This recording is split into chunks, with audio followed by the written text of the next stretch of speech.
গৌণ ভাৱবাদীসকলৰ বাৰ্তাবোৰৰ কিবা গুৰুত্ব আছেনে?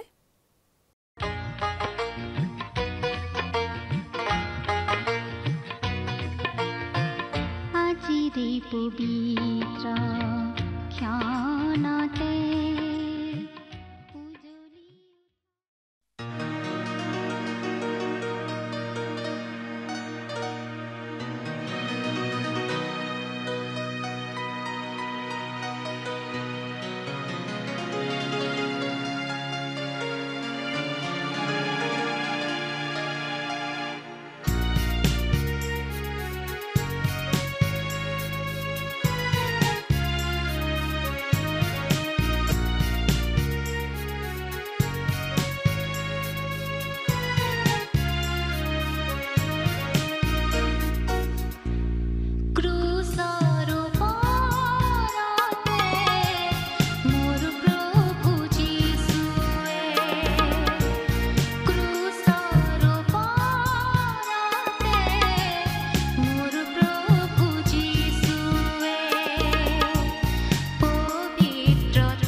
নমস্কাৰ, আমাৰ ভক্তিবচন অনুষ্ঠানলৈ আপোনাক স্বাগতম জনাইছো। খ্ৰীষ্টীয় বিশ্বাসী লোকসকলৰ বাবে বিশেষভাৱে প্ৰস্তুত কৰা এই ভক্তিবচন অনুষ্ঠানটো হৈছে বাইবেল অধ্যয়নৰ ধাৰাবাহিক অসমীয়া অনুষ্ঠান।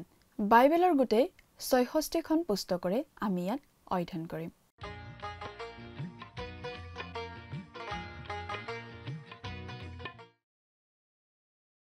প্ৰিয় দৰ্শক, আপুনি যদি আমাৰ এই অনুষ্ঠানটো নিয়মিতভাৱে শুনি আছে তেনেহলে আপুনি নিশ্চয় জানে যে আমি আগৰটো অনুষ্ঠানত বাইবেলৰ এখন পুস্তকৰ অধ্যয়নৰ সামৰণি মাৰিছিলোঁ।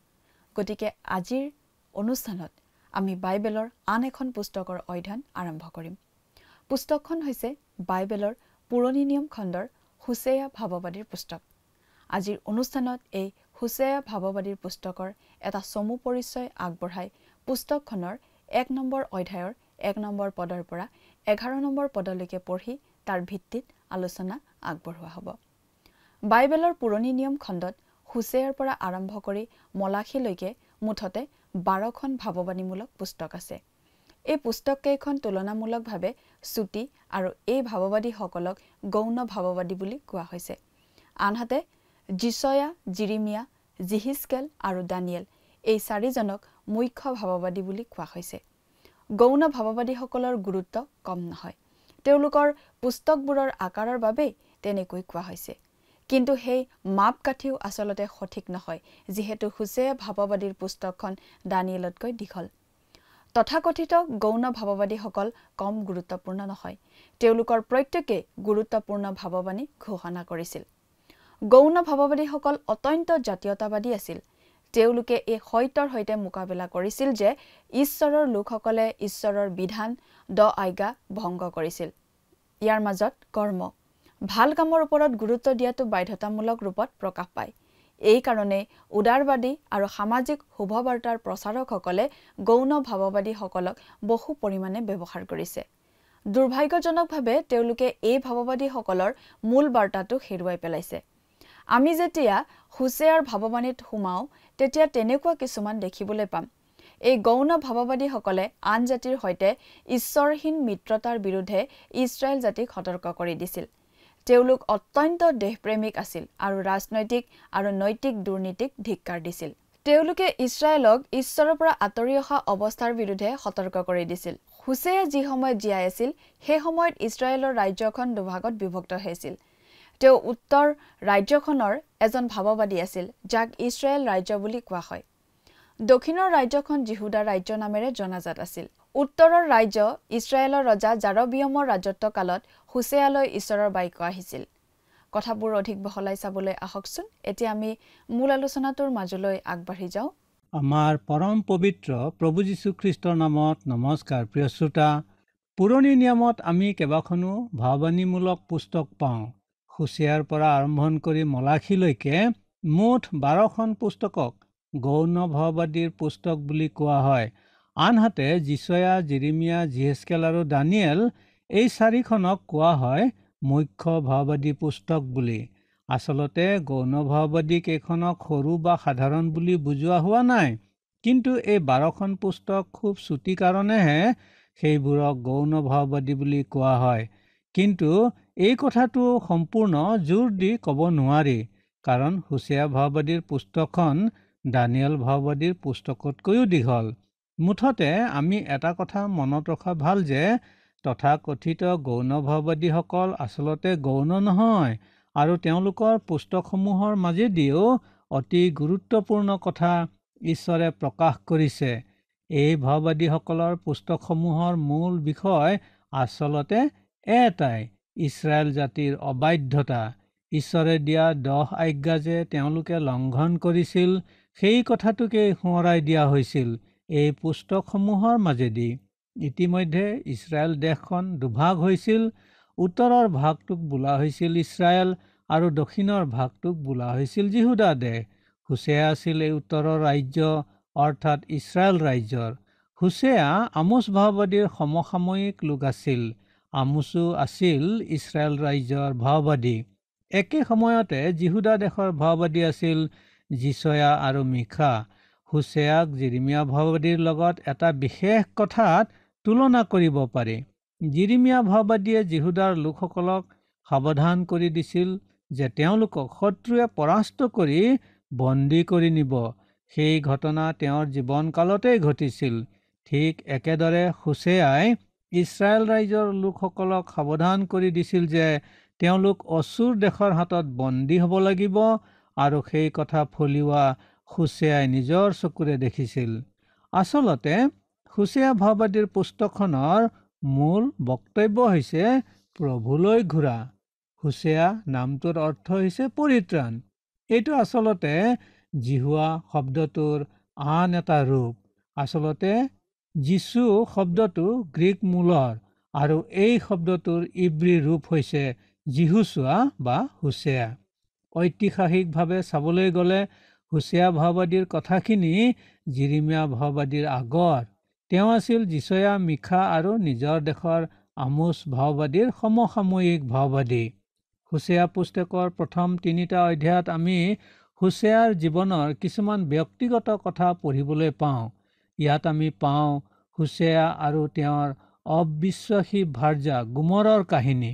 ইয়াত আমি পাওঁ পৰিয়ালৰ বদনাম আৰু সমাজত চলা বুবু বাবাৰ কথা।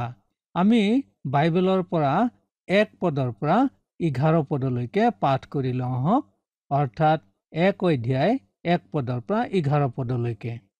জিহুৱা দেশৰ উজিয়া, জোথম, আহজ আৰু হিজকিয়া নামেৰে ৰজাবিলাকৰ ৰাজত্বৰ আৰু যোৱাছৰ পুত্ৰ ইছৰাইলৰ ৰজা জাৰবিয়ামৰ ৰাজত্বৰ কালত বেৰীৰ পুত্ৰ হোছেয়াৰ ওচৰলৈ অহা জিহুৱাৰ বাক্য। জিহুৱাই যেতিয়া হোছেয়াৰ দ্বাৰাই প্ৰথমে বাক্য প্ৰকাশ কৰিছিল, তেতিয়া তেওঁ হোছেয়াক ক'লে, তুমি গৈ নিজৰ নিমিত্তে এজনী বেশ্যা স্বভাৱৰ তিৰোতা গ্ৰহণ কৰা আৰু তাইৰ পৰা বেশ্যাভাৱৰ সন্তান উৎপন্ন কৰা, কিয়নো দেশখনে জিহুৱাৰ পৰা আঁতৰি গৈ অতি বেশ্যাকৰ্ম কৰিছে। তাতে তেওঁ গৈ দিবলয়ীমৰ জীয়েক গোমৰক গ্ৰহণ কৰিলে আৰু তাই গৰ্ভৱতী হৈ তেওঁলৈ এটি পুত্ৰ প্ৰসৱ কৰিলে। তেতিয়া জিহুৱাই তেওঁক ক'লে, তুমি সেই ল'ৰাৰ নাম জিজৰেল ৰাখা, কিয়নো অলপ সময়ৰ পাছত মই জেহুৰ বংশক জিজৰেলত কৰা ৰক্তপাতৰ ফল ভোগ কৰাম আৰু ইছৰাইল বংশৰ ৰাজ্য শেষ কৰিম, আৰু সেইদিনা মই জিজৰিয়েলৰ সমথলত ইছৰাইলৰ ধনু ভাঙিম। পাছে তাই পুনৰাই গৰ্ভৱতী হৈ এজনী ছোৱালী প্ৰসৱ কৰিলে। তাতে জিহুৱাই হোছেয়াক ক'লে, তুমি তাৰ নাম লোহ ৰুহামা, অনুগ্ৰহ পোৱা নহয় ৰাখা, কিয়নো মই যে ইছৰাইল বংশক ক্ষমা কৰি থাকিম, এনে দয়া মই তেওঁবিলাকক আৰু নকৰিম, কিন্তু জিহুদা বংশক হ'লে মই দয়া কৰিম আৰু তেওঁবিলাকক ধনু, তৰোৱাল, যুদ্ধ, ঘোঁৰা বা অশ্বাৰোহীৰ দ্বাৰাই উদ্ধাৰ নকৰি তেওঁবিলাকৰ ঈশ্বৰ জিহুৱাৰ দ্বাৰাইহে উদ্ধাৰ কৰিম।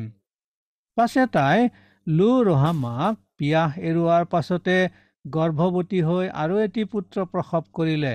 তেতিয়া জিহুৱাই ক'লে, তুমি তাৰ নাম লো অম্মি, মোৰ প্ৰজা নহয় ৰাখা, কিয়নো তোমালোক মোৰ প্ৰজা নোহোৱা আৰু ময়ো তোমালোকৰ ঈশ্বৰ নহম।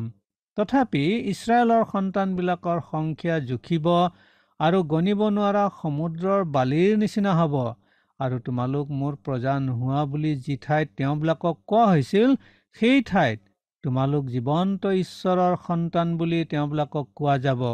সেই কালত জিহুদাৰ আৰু ইছৰাইলৰ সন্তানবিলাকক একেলগে গোটোৱা হ'ব। তেওঁবিলাকে নিজৰ এজন অধিপতি নিযুক্ত কৰিব আৰু দেশৰ পৰা যাত্ৰা কৰিব, কিয়নো জিজৰিয়েলৰ দিন মহৎ হ'ব। প্ৰিয় শ্ৰোতা, আমি এক পদটোত দেখিলোঁ উজিয়া, জোথম, আহাজ আৰু হিজকিয়া এই ৰজাকেইজন আছিল জিহুদা দেশৰ ৰজা, আৰু সেই সময়ত উত্তৰৰ ৰাজ্য অৰ্থাৎ ইছৰাইল ৰাজ্যৰ ৰজা আছিল যোৱাছৰ পুত্ৰ জাৰবিয়াম। এই জাৰবিয়াম অতি নীচ নিকৃষ্ট ৰজা আছিল। তেওঁক ইছৰাইলৰ ৰাইজৰ আটাইতকৈ বেয়া ৰজা আছিল বুলি ক'ব পাৰি। বেৰীৰ পুত্ৰ হোছেয়াৰ ওচৰলৈ অহা ঈশ্বৰৰ বাক্য। হোছেয়া আছিল বেৰীৰ পুত্ৰ। তেওঁৰ ওচৰলৈ ঈশ্বৰৰ বাক্য আহিল, অৰ্থাৎ ঈশ্বৰে হোছেয়াৰ যোগেদি এই ইছৰাইল জাতিটোক কথা ক'লে। 2 পদত আছে, ঈশ্বৰে হোছেয়াক যিখিনি কথা কৈছে সেইখিনি বৰ আচৰিত ধৰণৰ কথা, আৰু বহুতো লোকে এই কথাখিনি অক্ষৰিক অৰ্থত মানি ল'বলৈ টান পায়। বহু লোকে ক'ব খোজে যে আচলতে ঈশ্বৰে অলপ বেলেগ অৰ্থতহে এই কথাখিনি কৈছিল, কি প্ৰতীকধৰ্মী ভাষাৰে কৈছিল। কিন্তু আমি বাৰু এনেদৰে ঈশ্বৰৰ পক্ষে ওকালতি কৰিবৰ কি প্ৰয়োজন? ঈশ্বৰে যিখিনি কথা কৈছিল সেইখিনি কথা ক'বলৈ ঈশ্বৰে যদি সংকোচ কৰা নাছিল, তেন্তে সেইখিনি ঈশ্বৰে কৈছিল বুলি ক'বলৈ আমি কিয় সংকোচ কৰিব লাগে? ঈশ্বৰে এই কথাখিনি কৈছিল আৰু এই কথাৰ সম্পূৰ্ণ দায়িত্ব তেওঁ গ্ৰহণ কৰি লৈছে। ইয়াত ঈশ্বৰে হোছেয়াক যিখিনি কথা কৈছিল সেইখিনি কথা এটা আদেশৰ নিচিনা আছিল। আমাক মা দেউতাই যেতিয়া কয় তুমি দোকানলৈ গৈ অমুক বস্তুটো কিনি আনাগৈ, তেতিয়া আমি সেইটো মা দেউতাৰ আদেশ বুলিয়েই বুজো। তেনেদৰে ঈশ্বৰে হোছেয়াকো আদেশ দিছিল, তুমি গৈ এগৰাকী বেশ্যাক বিয়া কৰোৱা। ঘটনাটো এনেকুৱা নহয় যে হোছেয়াই কোনো বেশ্যাৰ প্ৰেমত পৰিছিল আৰু ঈশ্বৰে সেই বেশ্যাক বিয়া কৰিবলৈ হোছেয়াক অনুমতি দিছিল। কিন্তু এগৰাকী বেশ্যাক বিয়া কৰাবলৈ ঈশ্বৰে হোছেয়াক আদেশহে দিছিল। ঘটনাটো হয়তো এনেকুৱা আছিল, হোছেয়াই গোমৰ নামৰ ছোৱালীজনীক ভাল পাইছিল, কিন্তু গোমৰ বেশ্যা বুলি গম পাই তাক ত্যাগ কৰিব খুজিছিল। কিন্তু ঈশ্বৰে হোছেয়াক আদেশ দিছিল গোমৰক বিয়া কৰাবলৈ। এই কথাটো সকলো মানুহৰ বাবে গ্ৰহণ কৰিবলৈ অলপ টান কথা, কিন্তু হোছেয়াৰ জীৱনৰ এই অভিজ্ঞতাটোৰ মাজেদি ঈশ্বৰে এটা অতি দুখ লগা কিন্তু গুৰুত্বপূৰ্ণ কথা শিকাব খুজিছে। ঈশ্বৰে কৈছে, দেশখনে জিহুৱাৰ পৰা আঁতৰি গৈ অতি বেশ্যাকৰ্ম কৰিছে।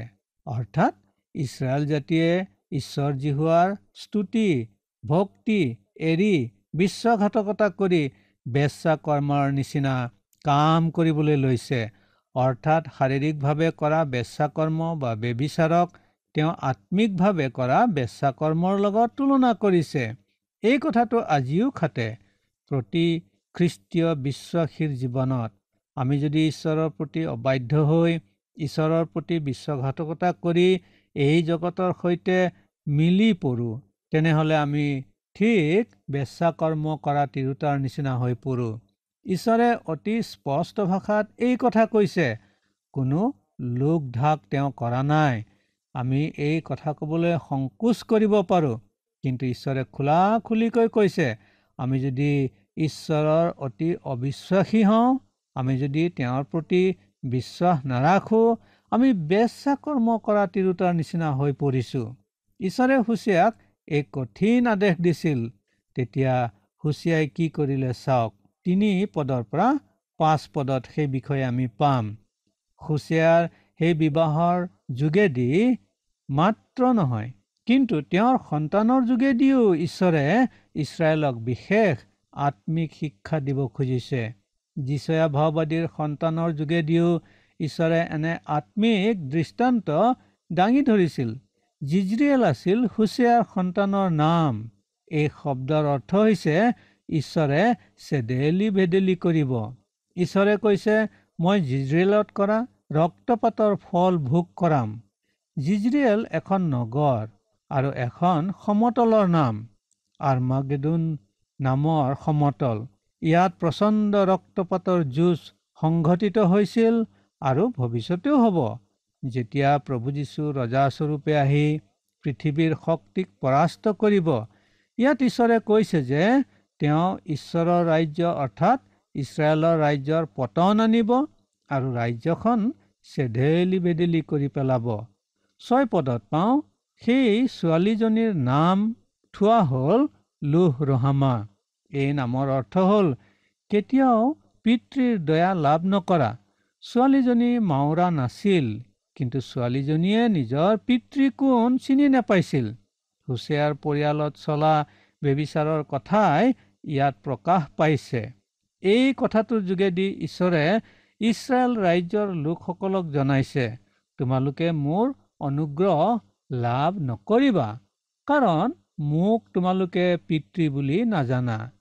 সদায় ঈশ্বৰৰ বাক্যৰ প্ৰতি অৱহেলা দেখুৱাই থাকিলে মানুহৰ এনে এটা অৱস্থা হৈ যাব পাৰে। সেইকাৰণে আমি সাৱধান হোৱা উচিত। ঈশ্বৰৰ বাক্য শুনিলে হৃদয় কঠিন নকৰি বাধ্য হোৱা উচিত। ইছৰাইলৰ লোকসকলক ঈশ্বৰে বহুদিন ধৰি সুযোগ দিছিল, কিন্তু তেওঁলোক বাধ্য নহ'ল। গতিকে এতিয়া তেওঁলোকে আৰু দয়া নাপাব, তেওঁলোক ধ্বংস হ'ব, এই বুলি ঈশ্বৰে খাটাংকৈ তেওঁলোকক জনাই দিছে। 7 পদত আমি পাওঁ, জিহুদা দেশক ঈশ্বৰে দয়া কৰিব বুলি কৈছে। কিয় বাৰু? ৰজা দায়ুদৰ কাৰণে। ঈশ্বৰে কৈ আহিছিল যে দায়ুদৰ খাতিৰতে তেওঁ চলোমনৰ দিনত ৰাজ্যখন বিভক্ত হ'বলৈ এৰি নিদিয়ে। তেওঁ বাৰে বাৰে কৈ আহিছিল যে দায়ুদৰ খাতিৰতে তেওঁ দক্ষিণৰ ৰাজ্য অৰ্থাৎ জিহুদা ৰাজ্যখনক ৰক্ষা কৰিব, দয়া কৰিব। কোনোবাই হয়তো ক'ব, ঈশ্বৰে কিয় এনে পক্ষপাতমূলক কাৰ্য কৰিলে? কিন্তু আমি আজি ঈশ্বৰক ধন্যবাদ জনাওঁ যে তেওঁ আমাকো দয়া কৰিলে।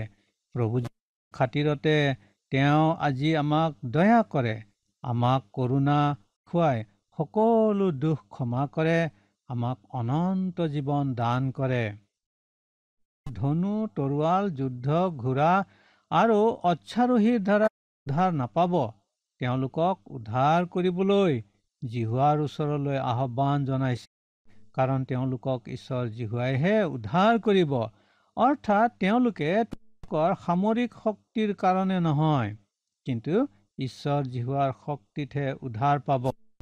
2 ৰাজাৱলী 19 অধ্যায় আৰু যিচয়া 37 অধ্যায় পঢ়োতে আমি পাইছিলোঁ যে ঈশ্বৰে অতি অলৌকিকভাৱে জয়ী কৰিছিল আমিও আজি নিজৰ ধাৰ্মিকতাৰ বলত উদ্ধাৰ নাপাওঁ।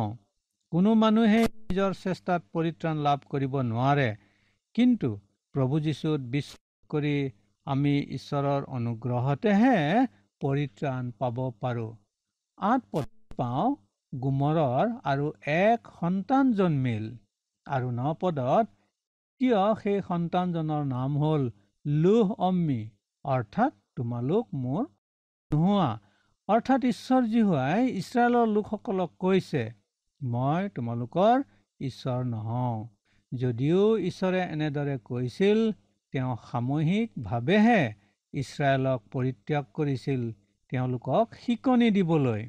আমি বুজি পাওঁ যে ঈশ্বৰে যদিও ইছৰাইলক শাস্তি দিব, কিন্তু তেওঁলোকক একেবাৰে পৰিত্যাগ নকৰিব। ইছৰাইলৰ সন্তানবিলাকৰ সংখ্যা জুখিব আৰু গণিব নোৱাৰা সমুদ্ৰৰ বালিৰ নিচিনা হ'ব। তোমালোক মোৰ প্ৰজা নোহোৱা বুলি যি ঠাইত তোমালোকক কোৱা হৈছিল, সেই ঠাইত তোমালোক জীৱন্ত ঈশ্বৰৰ সন্তান বুলি প্ৰখ্যাত হবা। এই বুলি ঈশ্বৰে কৈছে।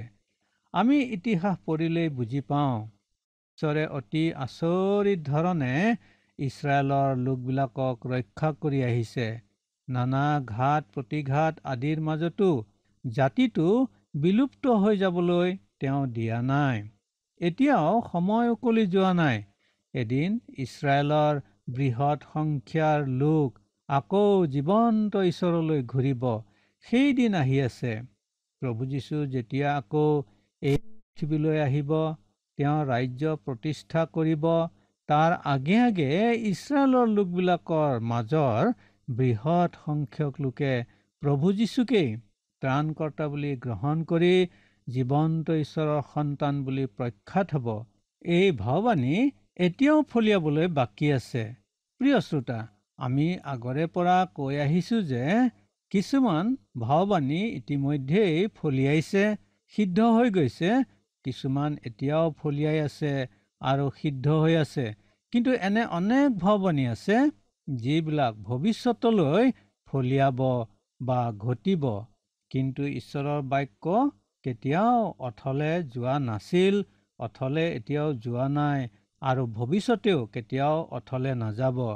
ঈশ্বৰে কৰি থোৱা আন আন প্ৰতিজ্ঞাৰ নিচিনাকৈ এই বিশেষ প্ৰতিজ্ঞাও ফলিয়াব। মুঠতে আমি মনত ৰখা উচিত যে ঈশ্বৰে ইছৰাইল জাতিক এতিয়াও একেবাৰে পৰিত্যাগ কৰা নাই। বহুতে ভাবিব পাৰে যে বহু ভাৱবাণী নঘটিব, কিন্তু সেই কথা সঁচা নহয়। কাৰণ যি ঘটা নাই সি ঘটিবই। কাৰণ ঈশ্বৰে কৈছে ঘটিব। এতিয়া ঘটা নাই, পাছলৈ জৰুৰ ঘটিব। 11 পদ, জিহুদাৰ আৰু ইছৰাইলৰ সন্তানবিলাকক একেলগে গোটোৱা হ'ব। ইছৰাইলৰ মূল 12টা ফৈদৰ সকলোবোৰ লোকক এই কথা ঘটিবই। এজন অধিপতি নিযুক্ত কৰিব বুলি ইয়াত কোৱা হৈছে। এই কথাও এতিয়াও ঘটা নাই। এই এজন অধিপতি মানে কিহক বুজোৱা হৈছে? অৰ্থাৎ আমাৰ প্ৰভু যীশু খ্ৰীষ্টৰ কথাকেই কোৱা হৈছে। যীশু খ্ৰীষ্টই যেতিয়া পৃথিৱীত ন্যায় শাসন প্ৰতিষ্ঠা কৰিবলৈ আহিব, ইছৰাইলৰ গোটেই 12টা ফৈদৰ লোকেই তেওঁক মচীহ বুলি সেইদিনাখন মানিব, জানিব আৰু সেইদৰে তেওঁক গ্ৰহণো কৰিব আৰু দেশৰ পৰা যাত্ৰা কৰিব, কিয়নো ইজৰাইলৰ দিন মহৎ হ'ব বুলি কোৱা হৈছে। এই ভাৱবাণী এতিয়াও ফলিবলৈ বাকী আছে। ইছৰাইলৰ আটাইবোৰ ফৈদ এতিয়াও একগোট হোৱা নাই। এই গোটেই বিষয়টো আমি আৰু অলপ বহলাই আলোচনা কৰিম আমাৰ পৰৱৰ্তী অনুষ্ঠান কেইটামানত। এই সুচীয়া ভাৱবাদীৰ পুস্তক অধ্যয়ন কৰোঁতেই আমাৰ এই অনুষ্ঠান শুনি থাকিবলৈ সেইকাৰণে নাপাহৰে। বহুতে ক'ব খোজে যে যিবোৰ ভাৱবাণী সিদ্ধ হ'ল সেইবোৰ হৈ গ'ল, কিন্তু যিবোৰ হোৱা নাই সেইবোৰ আৰু নহ'ব। আৰু বহুতে ভাবে যে ইছৰাইলৰ লোকসকল ইতিমধ্যেই সম্পূৰ্ণৰূপে তেওঁলোকৰ দেশলৈ প্ৰত্যাৱৰ্তন কৰিছে। কিন্তু সেই কথাও আমি নেদেখোঁ। কাৰণ যেতিয়া তেওঁলোকে নিজ দেশলৈ প্ৰত্যাৱৰ্তন কৰিব, অৰ্থাৎ ঘূৰি যাব, তেওঁলোকৰ মাজত শান্তি স্থাপন হ'ব। কিন্তু বৰ্তমান আমি তেওঁলোকৰ মাজত শান্তি দেখা নাই। অশান্তি আমি এতিয়াও তেওঁলোকৰ মাজত দেখিছোঁ। সেইটোৰ ভিত্তিতে আমি ক'ব পাৰোঁ যে এই জাতিটোৰ সকলোবিলাক ফৈদৰ লোক আৰু সকলোবিলাক লোক সম্পূৰ্ণৰূপে স্বদেশলৈ প্ৰত্যাৱৰ্তন কৰিবলৈ এতিয়াও বাকী আছে। প্ৰিয় শ্ৰোতা, ঈশ্বৰে নিজৰ প্ৰতিজ্ঞা কেতিয়াও ভংগ নকৰে। তেওঁ তেওঁৰ প্ৰতিজ্ঞা কেতিয়াও ভংগ কৰা নাছিল, এতিয়াও কৰা নাই আৰু ভৱিষ্যতেও তেওঁ কেতিয়াও তেওঁৰ প্ৰতিজ্ঞাসমূহ ভংগ নকৰিব, এই কথা আমি জানো। তেওঁ আৰু ইছৰাইল ৰাইজক সামূহিকভাৱে শাস্তি দিছিল বুলি, কিন্তু তেওঁলোকক তেওঁ সম্পূৰ্ণৰূপে এৰি দিয়া নাছিল আৰু নিদিয়েও। প্ৰভু যীশুৰ যোগেদি তেওঁ আমালৈ পৰিত্ৰাণৰ আগবঢ়াই আহিছে। আমি মাত্ৰ প্ৰভু যীশু খ্ৰীষ্টক ত্ৰাণকৰ্তা বুলি গ্ৰহণ কৰি পৰিত্ৰাণৰ সেই সুবিধা গ্ৰহণ কৰিবহে লাগে। এই অনুগ্ৰহ কালৰ যেতিয়া অন্ত পৰে, তেতিয়া কোনেনো জানে কেতিয়া কাৰ কি ঘটিব। আজিলৈ ইমানতে সামৰিছোঁ। ঈশ্বৰে আপোনাক আশীৰ্বাদ কৰক। নমস্কাৰ।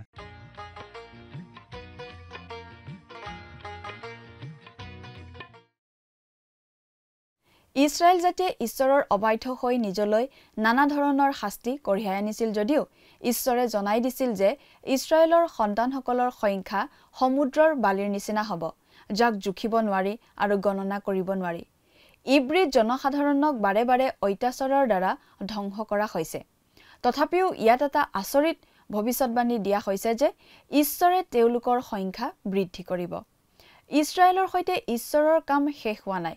যেতিয়া আমি ঈশ্বৰৰ সমগ্ৰ বাক্য পঢ়োঁ, তেতিয়া সেয়া স্পষ্টভাৱে আমি বুজি পাওঁ। এদিন যিহুদাৰ সন্তান আৰু ইছৰাইলৰ সন্তানসকলে একত্ৰিত হ'ব, গোটেই জাতিটো একত্ৰিত হ'ব। গতিকে ইছৰাইলৰ এটা ফৈদো নেহেৰায়। তেওঁলোকে নিজৰ বাবে এজন অধিপতি নিযুক্ত কৰিব। সেইটো এতিয়াও ঘটা নাই। হোছেয়াৰ ভৱিষ্যতবাণীত উল্লেখ কৰা সেই এজন অধিপতি মানে আন কোনো নহয়, ভৱিষ্যতে আহিবলগীয়া মছিহ। বৰ্তমান ইছৰাইললৈ কিছুমান ইছৰাইলীয়া লোক উভতি অহাটো পুৰণি নিয়মৰ ভৱিষ্যতবাণীৰ পূৰ্ণতা বুলি ক'ব নোৱাৰি। আমি হোছেয়াৰ পুস্তকখন চাই সেই বিষয়ে অধিক বিশদভাৱে আলোচনা কৰিম। প্ৰিয় দৰ্শক, আজিলৈ আমাৰ অনুষ্ঠানটো ইমানতে সামৰণি মাৰিব খুজিছোঁ। পৰৱৰ্তী অনুষ্ঠানত আপোনালোকক পুনৰ লগ পোৱাৰ আশা ৰাখিলোঁ। সামৰণিতে আহকচোন খন্তেক প্ৰাৰ্থনাত মূৰ দুৱাওঁ। স্বৰ্গত থকা অতি মৰমীয়াল দয়ালু পিতৃ ঈশ্বৰ, প্ৰভু তোমাক ধন্যবাদ দিছোঁ সুন্দৰ সময়ৰ বাবে। দয়ালু মৰমীয়াল পিতৃ ঈশ্বৰ, প্ৰাৰ্থনা কৰিছোঁ এই সময়তে প্ৰভু, তোমাৰ যি পবিত্ৰ বাক্য আমি অধ্যয়ন কৰিলোঁ, এই বাক্য যাতে আমি মনত ৰাখি সেইমতে যাতে চলিব পাৰিম, তেনে আশীৰ্বাদ কৰিবা। আৰু বিশেষকৈ পিতৃ প্ৰাৰ্থনা কৰিছোঁ প্ৰতিজন দৰ্শকসকলৰ বাবে।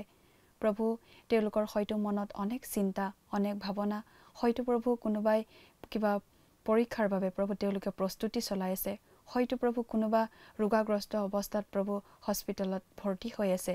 সকলো তোমাৰ হাতত সমৰ্পণ কৰিছোঁ প্ৰভু। তেওঁলোকৰ সকলো চিন্তাৰ ভাৰ তুমি লোৱা আৰু তেওঁলোকে যি যি চিন্তাত প্ৰভু আছে তাৰ পৰা প্ৰভু তেওঁলোকক তুমি মুক্ত কৰিবা আৰু তেওঁলোকে আনন্দ মনেৰে সৈতে যাতে তোমাৰ চৰণত ওচৰ চাপিব পাৰে, তেনে আশীৰ্বাদ প্ৰভু তুমি দান কৰা। এই সকলো যাচনা মহান ত্ৰাণকৰ্তা প্ৰভু যীশু খ্ৰীষ্টৰ নামত অৰ্পণ কৰিছোঁ। আমেন। প্ৰিয় দৰ্শক, যোৱা অনুষ্ঠানৰ প্ৰশ্নটোৰ শুদ্ধ উত্তৰটো হৈছে অপশ্যন চি, মিখায়েল। আজিৰ অনুষ্ঠানৰ ওপৰত আধাৰিত প্ৰশ্নটো হৈছে হোছেয়া নামৰ অৰ্থ কি? অপশ্যন এ পৰিত্ৰাণ, অপশ্যন বি নিবেদন, অপশ্যন চি প্ৰায়শ্চিত, অপশ্যন ডি উদ্ধাৰ।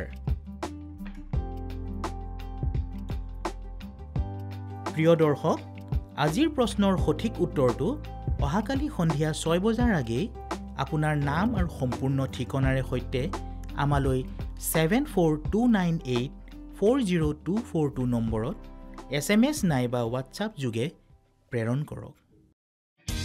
প্ৰিয় দৰ্শক, যদি আপোনাৰ এই অনুষ্ঠানটি শুনি ভাল লাগিছে, তেনেহ'লে এই নম্বৰত এটি মিছ কল দিয়ক। ইয়াৰ যোগেদি আপুনি পৰৱৰ্তী অনুষ্ঠানত বিজয়ী হ'ব পাৰে।